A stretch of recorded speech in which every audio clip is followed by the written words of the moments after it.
In her book, How Christianity Transformed the World, Sharon James claims that Marxist regimes murdered nearly 110 million people from 1917 to 1987. Marxism is more deadly than all of the wars of the 20th century. The rise of Marxism was covered in the previous lecture, but this blatantly ungodly ideology is first embraced not by the industrially advanced France or Britain like Karl Marx expected, but it's actually embraced first by Russia in 1917. So in this lecture, we're examining how Tsarist Russia turns to communism. And what we'll be doing is we're looking at what Russia is like in the early 20th century under Tsar Nicholas II, key details with Bolshevik ideology, the impact of World War One, the February Revolution, the Provisional Government that is brought in, and then the October Revolution where the Bolsheviks take over, and then the early Bolshevik government, or Sovnarkom, and the Civil War, which the Bolsheviks win. As you can tell, I've got a little bit of a cold, so I'm going to be a bit nasally. So sorry about that. So firstly, let's look at Russia under Tsar Nicholas II in the early 20th century. Tsar Nicholas comes to the throne in 1894, and he's very politically naive. He would accept the advice of whoever he wanted to agree with, and usually whoever talked to him last.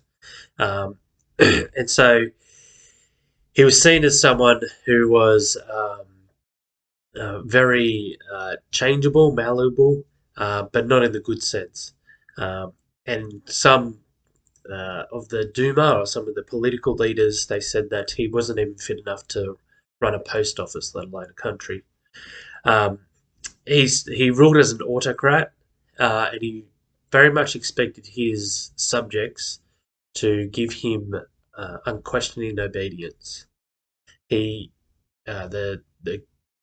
Russian Orthodox Church was also key in establishing his power because they promoted this idea that he was given his power by God. Therefore, to go against the Tsar was to go against God's will for Russia. And the church also helped promote this idea that the Tsar was a little father for everyone. You can see that in the sources here. You've got these different images of Tsar Nicholas. So you've got obviously a photo of him that they would put out. This is during World War One. They put this out. This kind of regal, strong leader. But then you see this cartoon here. This is the Tsar with the church with him, and underneath are all the peasants or society, and they're driving them to death. The British ambassador, George Buchanan, said that the Emperor Nicholas has not inherited his father's commanding personality, nor the strong character and prompt decision making, which are essential to an autocratic rule. And so, part of the problem with Tsarist Russia, and one of the reasons why it does ultimately fall, is actually the personality of Nicholas II. A society can deal with a weak leader like this if you've got strong, politicians who want to support him, or strong bureaucracy who wants to support him. But we'll see as we go through this lecture that support slowly and surely goes away under Nicholas. The first major crisis that Nicholas is faced with happens in 1904 and 05. And we saw in a previous lecture on the modernization of Japan how Japan is looking to increase their influence in Asia, and that brings them into the Russo-Japanese War. Now, I won't go into the details of that because we've already done that in that lecture. But one of the things it does show the world is that Russia is militarily really backwards and really behind the rest of Europe at the time. Its navy is absolutely pathetic during this war, and you can see here this cartoon. This is out of Britain, for sure.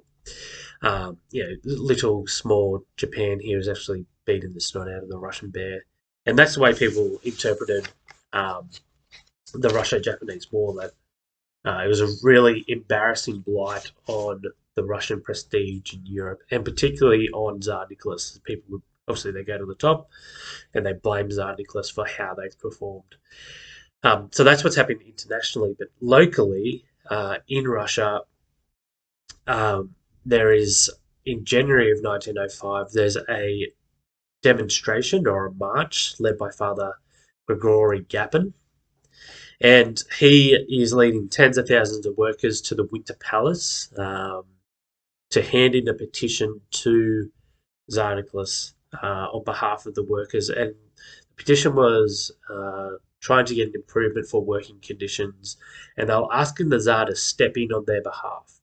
And this idea that the Tsar was their little father, the Tsar has is there for the people.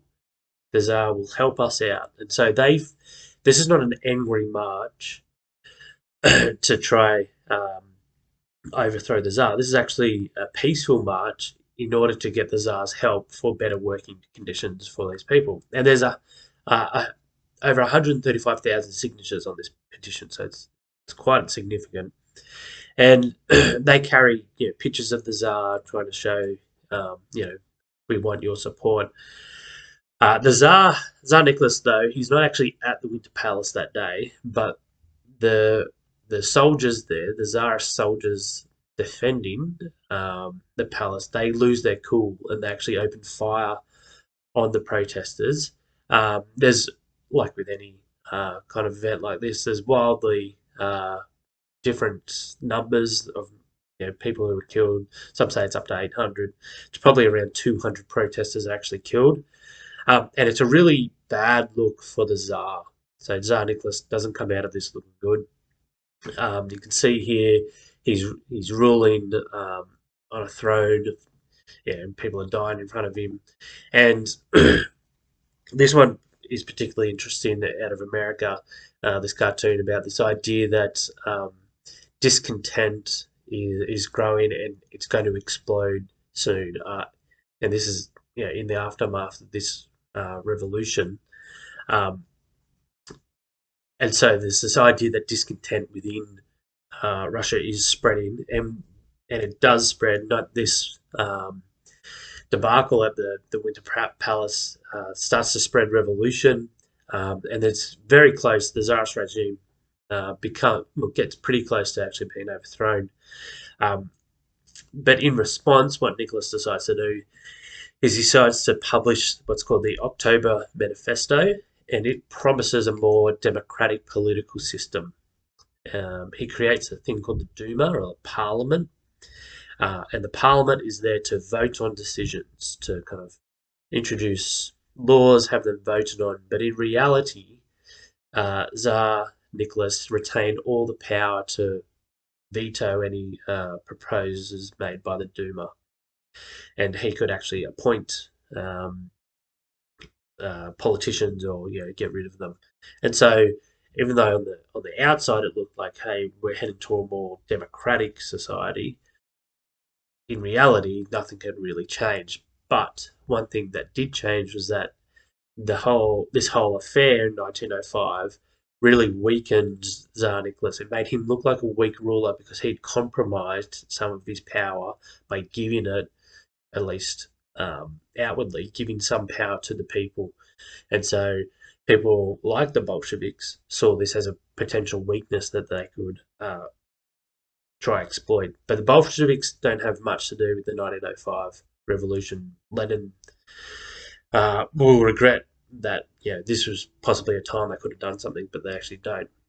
Now, the Bolsheviks themselves, uh, they believed that Russia didn't need to endure a long period of extended capitalism, but they could find a way to create a socialist society quicker. So, traditionally, Karl Marx had thought this idea that you have essentially like in Russia you'd have an autocracy, then it would move to a democracy with capitalism, and then you'd have for an extended period, and then after that period you'd have eventually a socialist regime would appear, and then true communism.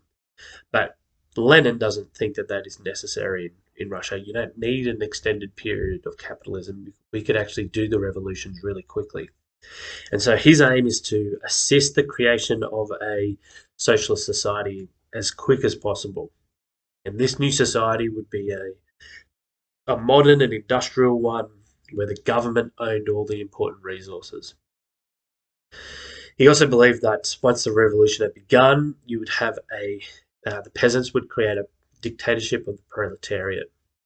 And so essentially the workers would be in charge.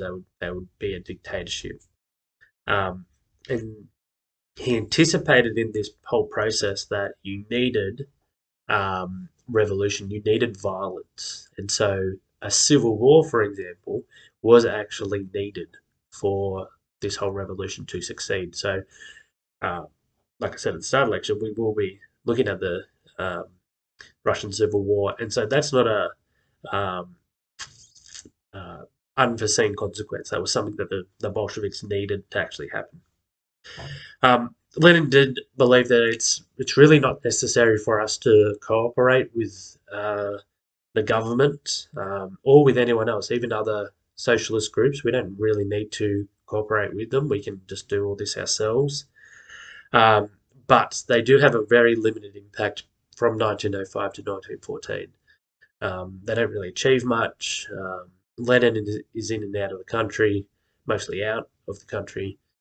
Stalin spends most of his time in the gulags or in exile, essentially. But World War One is the thing that actually changes this whole process. World War One in Russia initially in August of 1914, like in many countries in Europe, provides takes people's minds off the issues at home and provides this great sense of nationalism, patriotism, and so initially it's actually good for Tsar Nicholas's popularity. But as we looked at in the World War One lecture, Russia do suffer some significant defeats by the end of 1914. Battle of Tannenberg that we looked at, which has Russia suffers 130,000 casualties, over 100,000 prisoners of war.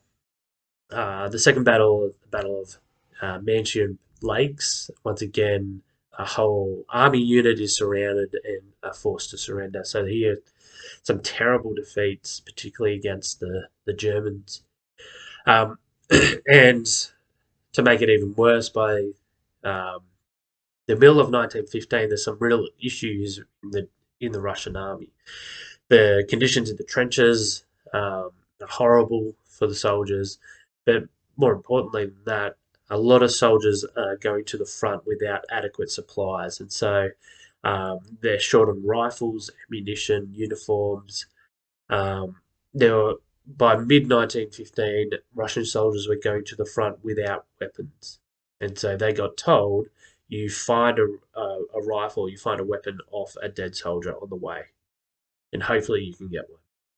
Now, if you think about it, if I'm being conscripted into this army, forced to fight for my country, and they're not even giving me a weapon to defend myself, you're going to be pretty angry. Due to all this, in 1915, Tsar Nicholas decides that he's going to become commander-in-chief, and he moves himself to the front line. Sean McKean, who writes a very good book on the Russian Revolution, he outlines the significance of this. He says, "For good or for ill, political responsibility for the success and failure in the war, the victory and defeat, now lay entirely with Nicholas II." And so all the all the disastrous things in the war will now be purely his fault. He can't blame a general for not obeying his orders or not fighting better. It's all now on him because he's got no one else to blame. And as we saw with this kind of personality he's not a great inspirational leader. However, throughout the rest of the second half of 1915 and into 1916, the military situation somewhat improves in Russia, but they do have problems on the home front. And a lot of their problems are caused by this guy, Rasputin. And so Rasputin is a Siberian mystic. He was reported to have healing powers, and he could heal the Tsar's son Alexei, who was a hemophiliac, and somehow Rasputin had this miraculous, depending on your perspective, touch that he could actually, stop the bleeding, calm him down. Alexei is the Tsar's only son. They have four daughters, and so he's the only heir, and so he's really important in society where the male heir takes over. It's really important that he stays alive. Um, but there's other things that involve Rasputin that are less positive. He is reported to be having an affair or relationship with the Tsarina, Alexandra, so the Tsar's wife, Tsarina. Uh, Alexandra is of German descent, so it's not really a good look because there is a belief in Russian society during the war that the Tsarina is actually working on the German side, and that Rasputin is there making a couple of, seemingly having this influence over the Tsar and Tsarina, and that these guys are actually working against what Russia is trying to achieve. And so you got a lot of propaganda out during this period of Rasputin kind of controlling the Tsar and Tsarina like puppets, or he charming him like a snake. And Mikhail Rodzhenitsky becomes the president of the Provisional Government, but at this stage he's the president of the Duma. He says, I must tell your majesty," so this is a letter to Tsar Nicholas, "that this cannot continue much longer. No one opens your eyes to the true role that this man, Rasputin, is playing. His presence in your majesty's court undermines confidence in the supreme power and may have an evil effect on the fate of the dynasty and turn the hearts of the people from their emperor." So this warning ends up being quite accurate. By the end of 1916, there are those, even within the imperial family, who get involved in a conspiracy to kill Rasputin, and he's killed. His death is quite interesting in that he is given some food that has poison in it, and he eats it. And the guys who have invited him over, they're looking at him going, "Well, surely he's going to feel the effects of this soon. Surely, surely." And he doesn't show any effects that he's eating poison. So they just blatantly shoot him point blank multiple times, and then to make sure they throw him in a river. And then when they pull his body out eventually, and they do an autopsy on him, he actually dies. He's got water in his lungs, so he's actually still breathing by the time he gets thrown into the water. So somehow he survives eating poison, being shot point blank several times, and he actually dies from uh, uh, drowning eventually. So that's by the end of 1916, and there's this idea that some promote that by the time 1917 rolls around, that people in Russia are just really angry with the Tsar. They're really sick of everything that's going on, and that the revolution was just kind of inevitable. But once again, looking at the evidence, it's not as clear as that. It's not as simple to understand it that way. The mood at the front in early 1917 was mostly positive by Russian troops. So once again, Sean McKean cites that only 19 out of 150,000 letters home complained about conditions at the front. Now you could take that as, some people were too scared to maybe mention it. Yeah, and maybe that is the case in some, but it's still only a very, very small percentage. And so food shortages in Russia and strikes in Russia had actually decreased. And so things seem to be potentially looking up. So how does the revolution actually occur? What actually happens? And the first thing that changes in February is that the weather actually improves. So the weather had been well below freezing, as you can imagine, in Russia. And by the end of February, it turns into a balmy 7 degrees, which is actually quite warm for that time of year in Russia. The reason this is significant is the 23rd of February, there is International Women's Day, a little march going on in Petrograd. And Petrograd is St. Petersburg, but when World War One starts, they change it from St. Petersburg to Petrograd because St. Petersburg is German and Petrograd sounds more Russian. So they're in Petrograd, and some socialist demonstrators join this women's march, and it ends up just swelling to a couple of 100,000. And some people are there for marching for Women International Women's Day. Some people are there, kind of starting to aggravate the crowd about conditions in Russia at that time, and started to really aggravate things.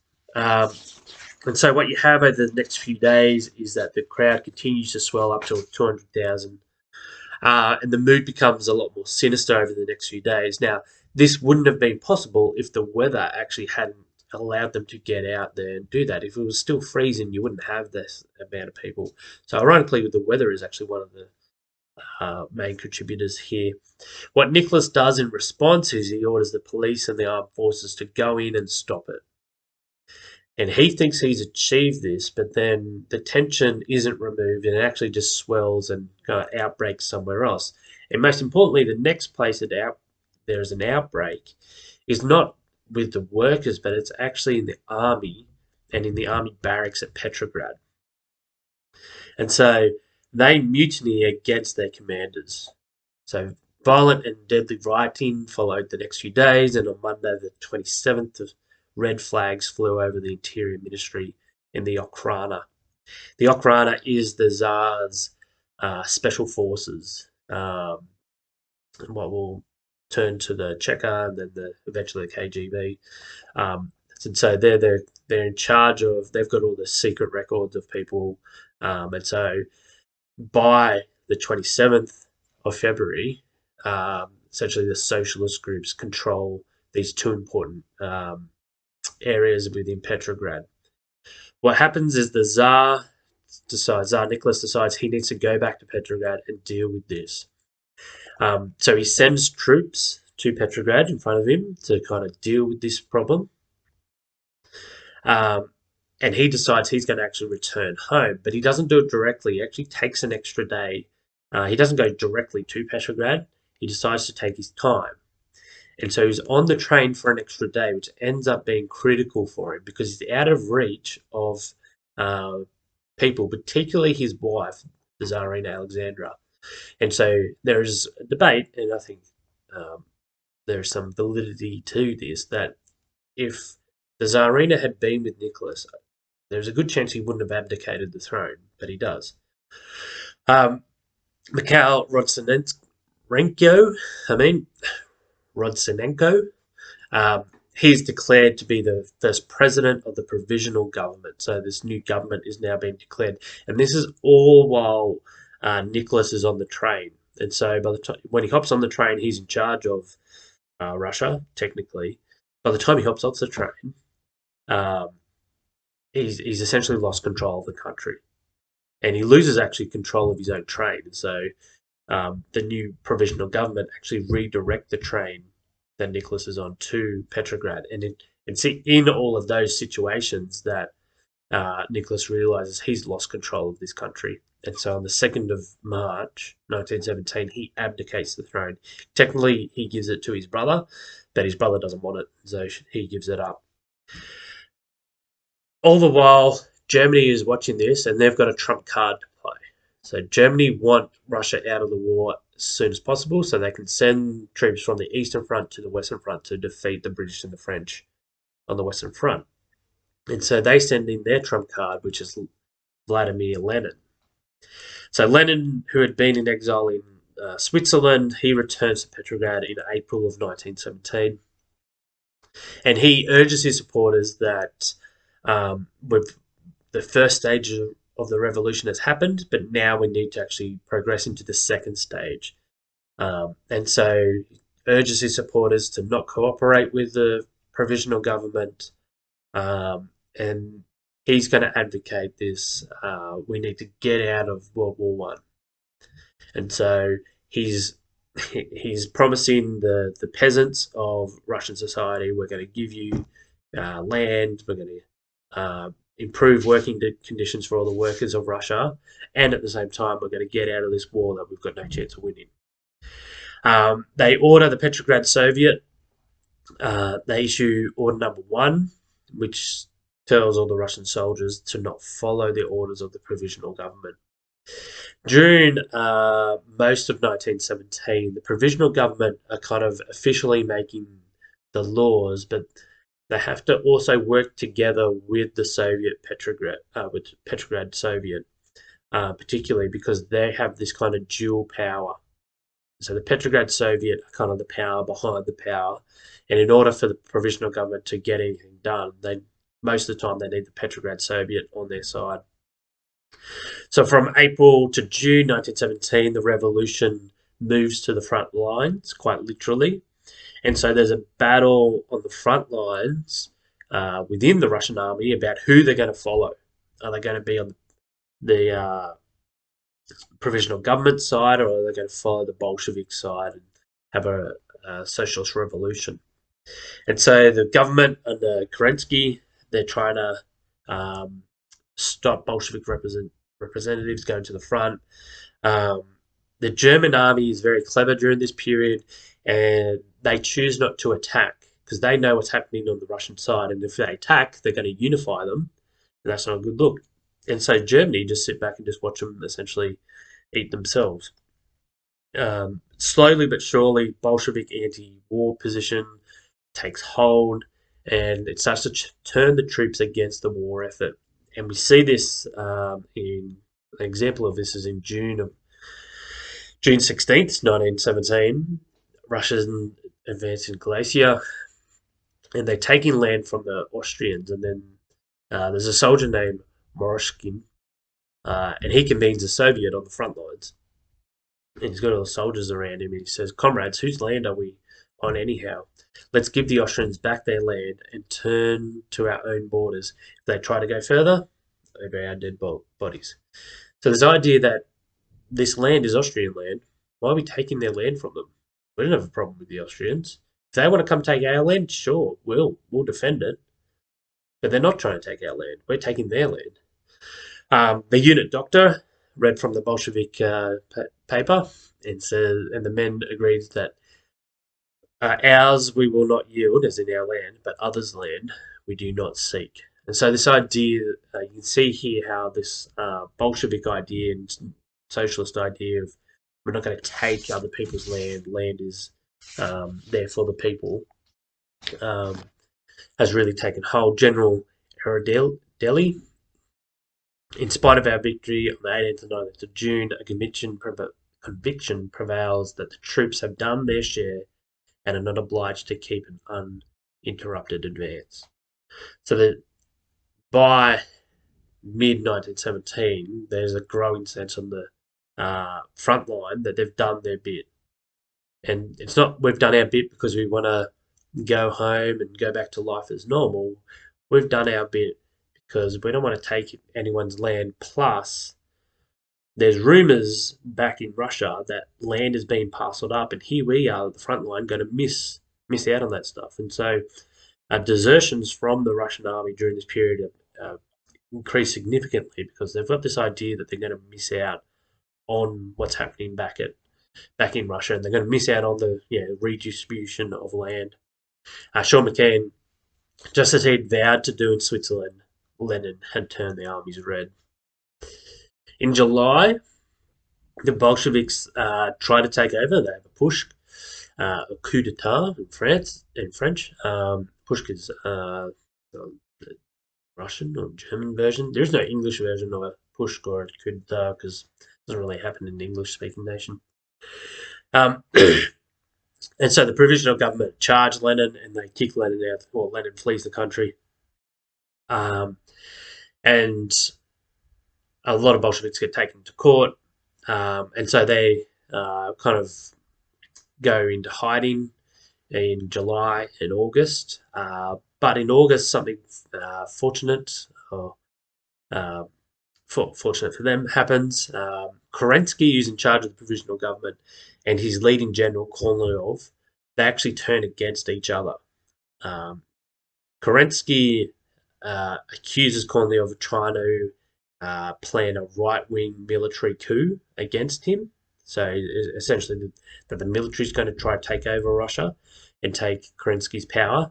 Kornilov is deeply offended by that accusation. He orders his troops to march on Petrograd against Kerensky and the Provisional Government. And this whole affair completely undermines the validity and the authority of the Provisional Government, because it's now fighting with its own army, and it needs the army on its side in order to actually survive. And now they've actually, Kerensky kind of makes it worse. Kerensky doesn't stop there. He spends most of September and October alienating any remaining ally he may have. And it's during this time that the Bolsheviks now re-emerge. And so they start to radicalize the army against the government. Germany threatened to strike out at Petrograd. They capture some seaports in Finland. And so now it looks like that Germany could actually come in and take Petrograd. And so something needs to get done. People in in Russia, are starting to feel like we could actually be invaded here. Lenin reappears during this time, and he declares that the Bolsheviks need to seize power by November, because there's elections in November and we need to seize power by then. And so towards the end of October, they start to put those plans into place. And it's, throughout October, it's the worst kept secret in the whole of Petrograd that the Bolsheviks are planning something. And so Kerensky knows that the Bolsheviks are trying to get rid of him. He tries to de-Bolshevise the army, and he asks the British for help, because if the Bolsheviks take over, the Russians are going to withdraw from the war, and so that's going to be worse for you, Britain, because now you've got to deal with Germany on your own, or you and France. But nothing comes of it. The British don't give any help. Kerensky, in one of his last orders, he tries to get the troops, some troops sent to Petrograd to help him, but his order is literally scrunched up and thrown into the bin. On the 24th of October, Kerensky makes the first move. He declares that Petrograd was in a state of insurrection, and the Bolsheviks were accused of treason and betrayal of the German state. On the 25th of October 1917, the Bolsheviks gained control of the telegraph office, and which means that they control communication. They actually also gain control of the railways, and so they gain control of communication and transport, which if you're trying to take over, try and do a coup, you need to control what people know and where people are going. And so even though Kerensky asks for support, he can't. He gets refused, and eventually he needs to escape. And at 11:30 that morning, he does escape out of Petrograd. At 10 a.m., Lenin releases a press declaration saying that provisional government has been disposed and that power has passed to the Petrograd Soviet. And so Russia has now become a socialist communist country from that moment onwards. Problem for the Bolsheviks is they are quite a small party, and support for the Bolsheviks is very mixed. It's not this idea that everyone goes over to their side. Even though a lot of peasants and workers had problems with the Tsarist regime, it didn't make them Bolsheviks. And so at first, everyone was waiting for a new constitute assembly to be formed, which was meant to be democratically elected. And so they have their first democratic elections in December of 1917. Turnout is high, but it's not very good for the Bolsheviks. The Social Revolutionary Party gets 40% of the vote. The Bolsheviks only get 25%, and mostly in urban areas. So in rural areas, not many people have heard of the Bolsheviks or really know what they stand for and don't really support them. It's a lot of just urban workers. So the Bolsheviks technically hold the power because they've taken over, but they're not the most popular party. So what do? They postpone the opening of the assembly, and they claim, oh, electoral abuses. We need to redo this. They don't admit it, but essentially it's we didn't go as good as we wanted, so we're just going to say something was wrong. The assembly finally meets on the 19th of January, but the Social Revolutionary Party, and other socialist parties, they start to protest the Bolshevik control of proceedings. So the Bolsheviks are trying to control everything. They're protesting because we're meant to be the most popular party. Um, when they do arrive, though, the delegates, of this new assembly, there's a whole bunch of sailors there, Kronstadt sailors, and they block the entrance, so they don't allow non-Bolsheviks in. And so that kind of stops this assembly from meeting, and essentially the first ever freely elected Russian parliament lasts less than 12 hours. Um, what happens after that is the Mensheviks. Now, the Mensheviks are very similar to the Bolsheviks, as you can tell with their names. And the Mensheviks and the Social Revolutionary Party, they refuse to work with the Bolsheviks. And because they refuse to work with the Bolsheviks now have free reign, and they can rule without anyone kind of interrupting them. Um, and so they transfer all authority in the provinces throughout Russia to the Soviets, which are the workers' groups. They set political prisoners free. They abolish capital punishment. They demand an immediate end to the war. They abolish private ownership of land, and they create the Sovnarkom, which is the Soviet government. That's what it's called. The Sovnarkom issues a number of decrees. The two most important ones are the decree on land, which proclaimed the abolition of private ownership of land forever. And so all land would be placed under control of the state. Rural landholders would become property of the whole people and shall pass into the use of those who cultivate it. And so this is the first and great promise of socialism, which got them a lot of support, that you will now have your own land. The second decree is the decree on peace, which, as you can imagine, the government is going to seek immediate peace terms with Germany while conceding no loss of Russian land or people and no payment of reparations or indemnities. So there's a there's significant hope in these first few months of 1918 that things are going to improve in Russia. There are still some resistance movements against the Bolsheviks. So Kerensky re-emerges in March, and he tries to march on Petrograd, but it doesn't work. His army is defeated.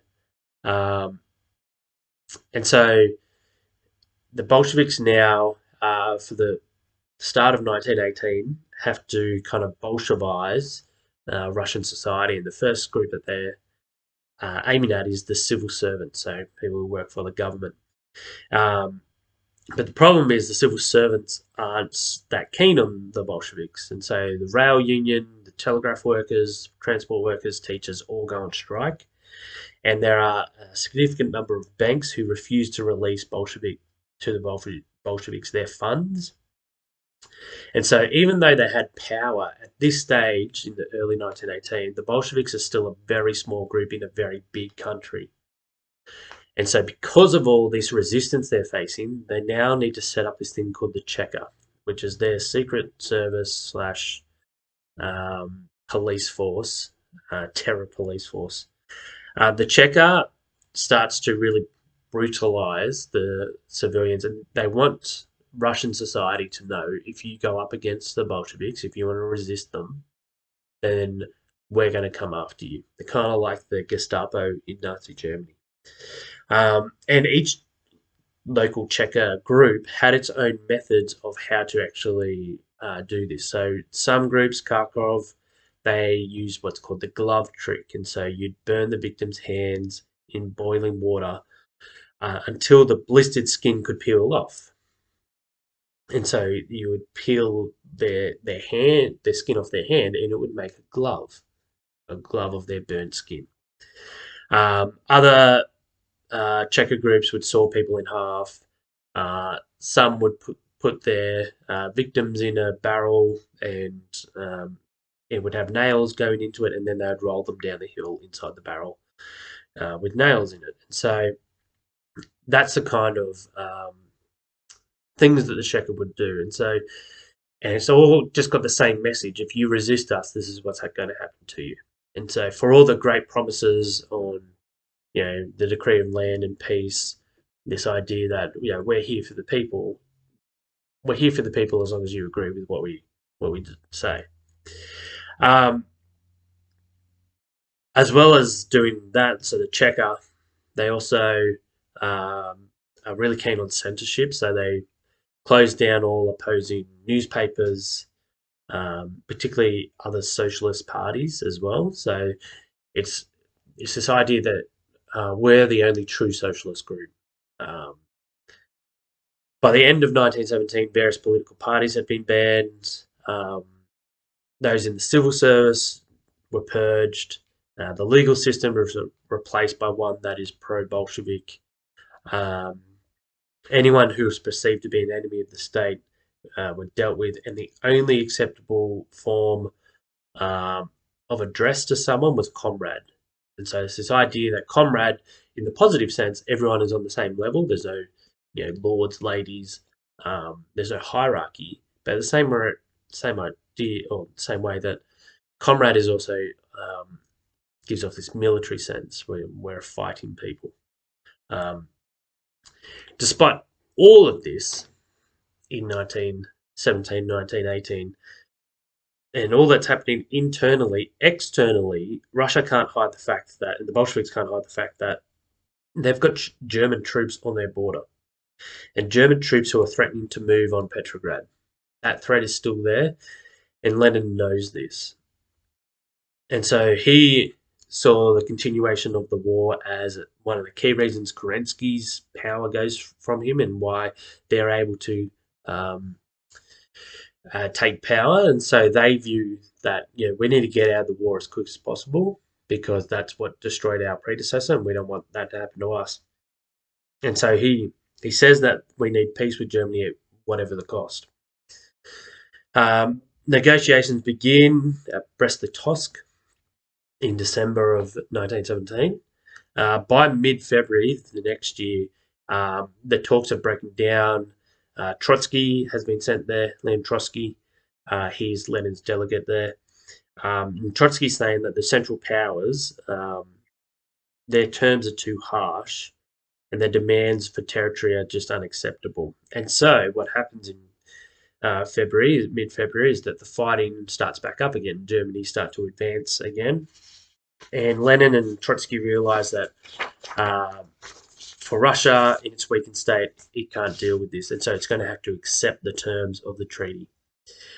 And so Lenin states that these terms must be signed. If you do not sign them, you are signing the death warrant of the Soviet people. So historian Richard Crampton, he says it was a device, as in signing the Treaty of Brest-Litovsk. The Bolsheviks admitted to trade space for time, the time that they needed to consolidate their revolutionary rule in the territory they held, and to defeat anti-Bolshevik forces. Yet the space they yielded was enormous. The treaty gave the Germans and Austrians domination over the vast food-producing areas, as well as the rich mining regions and industrial zones of the southwest, and now technically independent Ukraine. And so this is the amount of area here in the map that they actually cede, give up to the Germans and the Austrians. Now, the thing is, the Russian army is better than the Austrian army. They repeatedly beat them. But because they struggle against the German army, they still have to cede land to the Austrians. So it's very humiliating. By the 3rd of March, they signed this treaty. And it's just embarrassing for the Bolsheviks that they go in, and one of the promises for the land of, so the decree of land, is that we're not going to cede any territory, we're not going to pay reparations, we're not going to do any of that, and they cede a massive amount of territory. And they cede the Ukraine, most of the Ukraine. Now, the Ukraine, when their land is ceded to the Germans. The Ukraine actually swapped sides, joined the German side, and fight against the Russians. So if you want to know a bit of the tension between Russia and the Ukraine, part of it goes back to World War One with this. And what this treaty does, it motivates opposition against the Bolshevik Party. And so that leads to this civil war. John McCain, civil war occupied an important place in Bolshevik thinking. Far from an unplanned or unwelcome occurrence, it was the accumulation of cataclysmic proletarian revolution. It was something that was planned, something that was almost sought after. They needed um, the civil war to happen, and so because many in Russia felt humiliated from the Treaty of Brest-Litovsk, they decide they're going to resist the Bolsheviks, try to get rid of them because they've signed this treaty. Lenin and the Bolsheviks are seen as Germany's puppets because Germany send Lenin over to essentially take over, and they take over, and then he gives Germany, significant portions of Russian land, and so the whites, who are the opposition to the Bolsheviks, they use that as propaganda, saying, no, Lenin is just essentially a German imperialist puppet. And so there are a couple of assassinations. The German ambassador in Russia is assassinated by social revolutionaries. And so that assassination actually inspires the Bolsheviks to really go hard at their opponents. And so they arrest and kill hundreds of social revolutionaries. And during this time, they kill Tsar Nicholas and his family. So they've kept them under house arrest. They've moved them around the country, but they've kept them under house arrest, and they call them down to the cellar of the house that they're in, and they read them out essentially that the social revolutionary government has decreed that they be killed, and they all get shot. And then there's a rumor that one of them survives, Anastasia Romanov survives, which inspired the Disney movie later on, but it's not actually true. Now, in November of 1918, a group of Cossack officers arrested in Ufa, there's just a province. They get arrested, and they arrest officers and they send them into exile. And they actually start a coup against the Bolsheviks, and they give power to a former Tsarist naval officer called Alexander Kolchak. Now, Kolchak issues a statement that says that the coup that he has started against the Bolsheviks, this is what it stands for: the organization of a fighting force to overthrow the Bolshevism and the establishment of law and order, so that Russian people may be able to choose a form of government in accordance with its desires and to realize the high ideas of liberty and freedom. So the whites, as they get called, they're fighting for, essentially, we're going to start a democracy and we want the Russian people to have liberty and freedom. So what they do in order to help them achieve this is they get foreign powers involved. So the British and a lot of the allied nations help send probably just a token force to go help. And so on the anti-Bolshevik side, there are many Russians, some who are loyal to the Tsar, some who just don't like the Bolsheviks, and there's also foreigners. So there's also capitalist countries there. The Bolsheviks will use this propaganda against the whites, and they will remember this for the next 20, 30 years. And so one of the reasons there is tension leading up to World War II and even after World War II between the Soviet Union and Britain, the US, and that is that Stalin remembers that during the Civil War, the US and Britain sent forces to try to get rid of the Bolsheviks. And so that is something they'll remember for the next 30 years. The Bolsheviks, won't get too detailed about the actual war, but the Bolsheviks win the war. One of the main reasons they win it is they actually had a clear plan of what they were fighting for. Where the whites, so the opposition, they didn't really know what they were fighting for. Some people wanted the Tsar to come back, or autocratic rule to come back in. Some people wanted democracy in.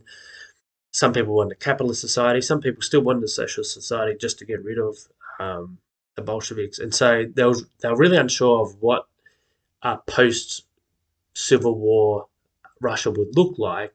But the Bolsheviks knew what a post Civil War Russia would look like. And so they had clear aims. Um, the international force, or the Allied force, they don't really do much. They don't. It's kind of just a token force because they send their troops after World War One is finished, and most of them are sick of fighting. Couple of significant why the Civil War is significant for the Russian Revolution as a whole, and why I include it as part of the Russian Revolution, is that it enables the Bolsheviks to centralize their power and to rally support that it was unable to get beforehand.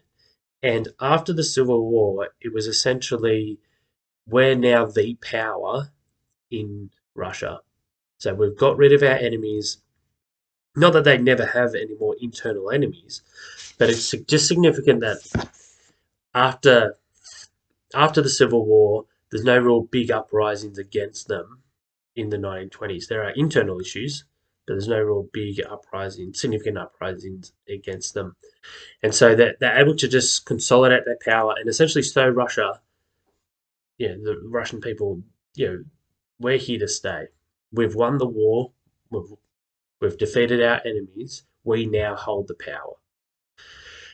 Another significant thing it does is that in November, so November 20, 1919, Lloyd George, who's a British PM, he lifts the naval blockade of Russia, and that enables Russia to trade with the world and the world's economies. And why that's important, Sean McCann says, with their enemies in disarray and a window to the world opened on the Baltic, Lenin's government could begin to breathe freely at last. After 2.5 years of isolation, international communism was open for business.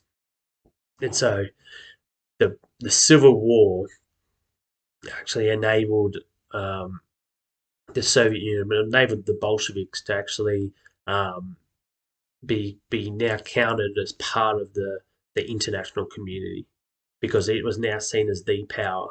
Now Britain do that. America, they won't actually open diplomatic relations to the 1930s.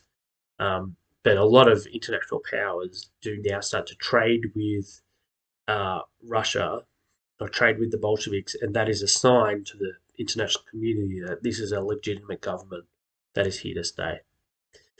And so I put this as the end of the Russian Revolution period.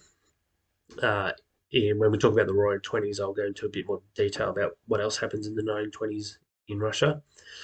But what the Russian Revolution does do, in conclusion, is that it reveals, and as the Russian Revolution and the Bolsheviks turn into what we call the Soviet Union, it reveals the true nature of the ideology.